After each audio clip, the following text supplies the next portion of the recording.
In today's video, I'm going to teach you how to disable an image in DaVinci Resolve.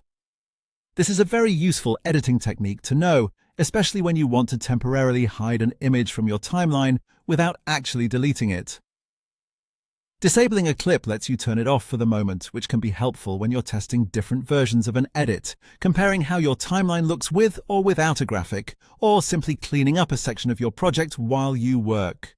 To get started, go to your timeline in DaVinci Resolve. This is the area where all of your clips are arranged in sequence and where you build your edit.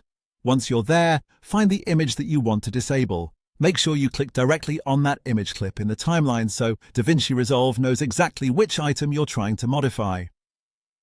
After selecting the image, right-click on the clip. This will open a context menu with several options related to that selected item. In that menu, look for the option called Disable Clip and click it.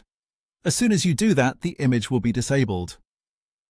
This means it will no longer appear as active in your edit, but it will still remain in the timeline. That's the key benefit here. You're not removing the image and you're not losing your placement or timing. You're simply turning it off so it won't be used while it's disabled. This can save a lot of time during editing because if you decide you want the image back later, you won't need to import it again or reposition it manually. It stays exactly where it was, ready for you to re-enable whenever needed. One helpful tip is to double-check that you've selected the correct clip before right-clicking, especially if you're working with multiple stacked elements in your timeline.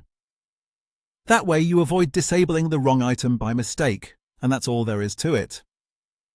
To disable an image in DaVinci Resolve, go to your timeline, click the image you want to disable, right-click it, and choose Disable Clip. It's a simple feature, but it can make your editing process much more flexible and efficient. Thanks for watching, and I'll see you in the next video.